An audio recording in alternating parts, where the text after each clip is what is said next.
I wake up to the soft light pushing through the tent walls, warm enough to color the fabric but still gentle enough to feel like a slow invitation instead of a command. The air is cool, almost cold in that first moment before you move, and the jungle feels quieter than yesterday. It's that early hour where the world resets itself. Birds start with a few scattered calls, leaves shift lazily overhead, and the river hums somewhere far behind me. I sit still for a moment, letting everything settle into place in my head.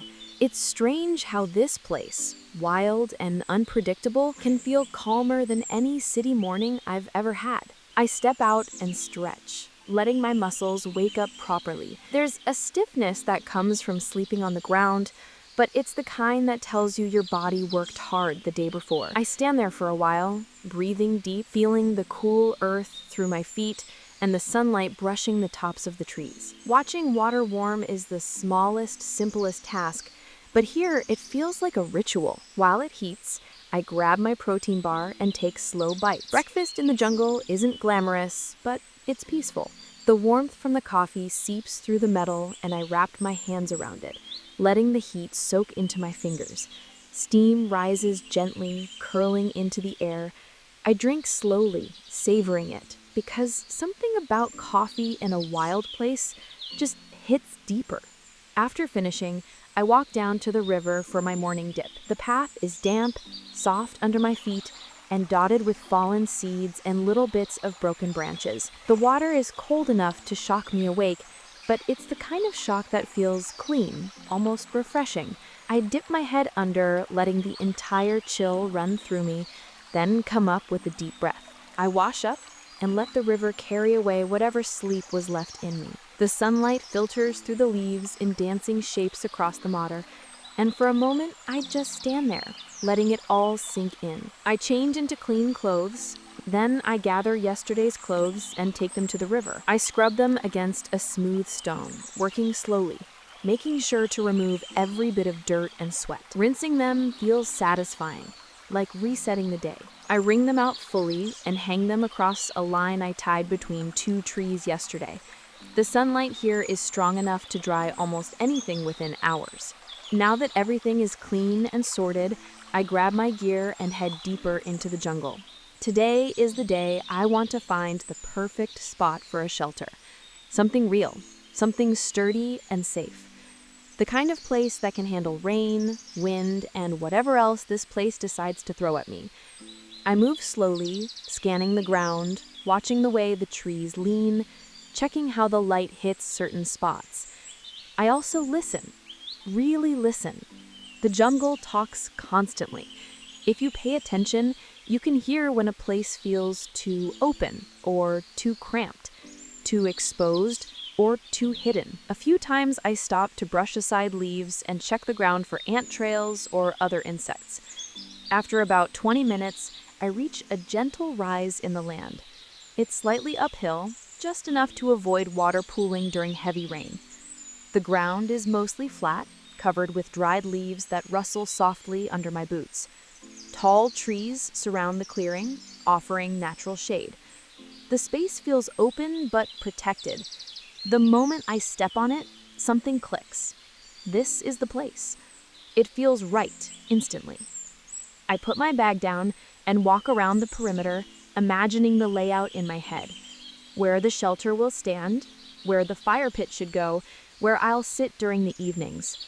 It's easy to picture everything, like the space has already been lived in before.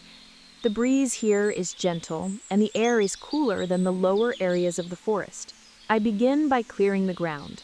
I pick up fallen branches, dried palm leaves, loose stones, and anything that could get in the way. The ground needs to be smooth, comfortable, and clean. I use a long stick to scrape and level the soil, working slowly but steadily. Every few minutes, I stop to wipe sweat from my forehead.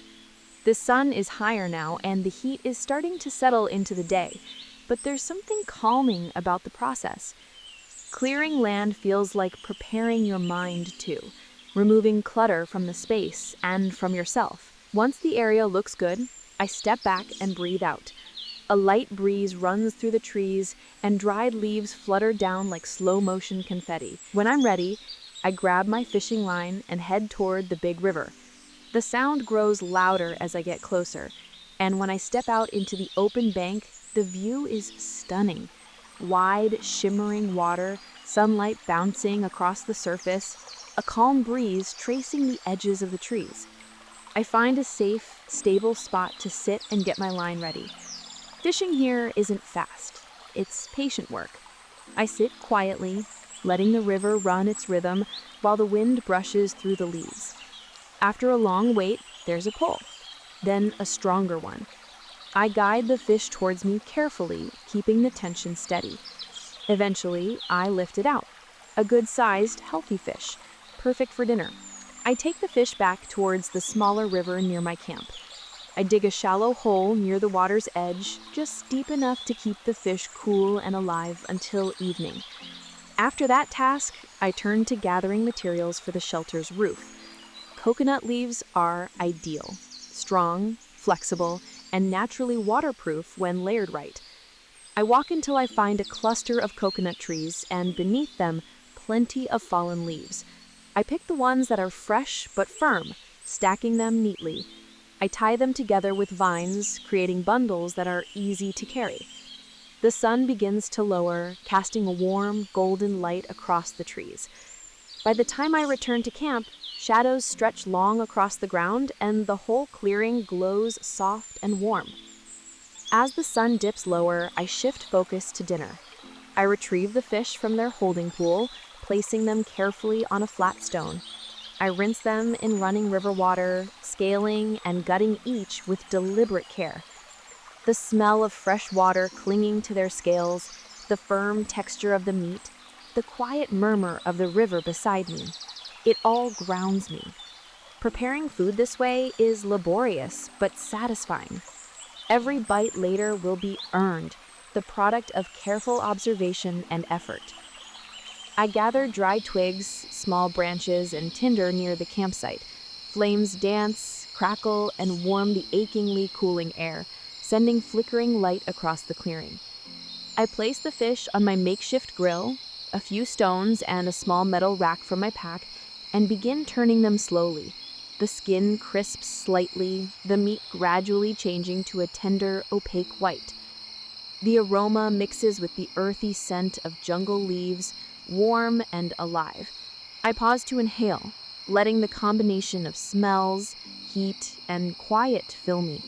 I notice subtle movements I hadn't earlier. A lizard slipping across a rock, leaves trembling from a passing breeze, and footprints of small animals along the riverbank. Dinner is slow and deliberate. Each bite is an accomplishment, a reward for the labor of clearing, gathering, and fishing. Eating slowly lets me reflect on the day, how every small task built towards a tangible result.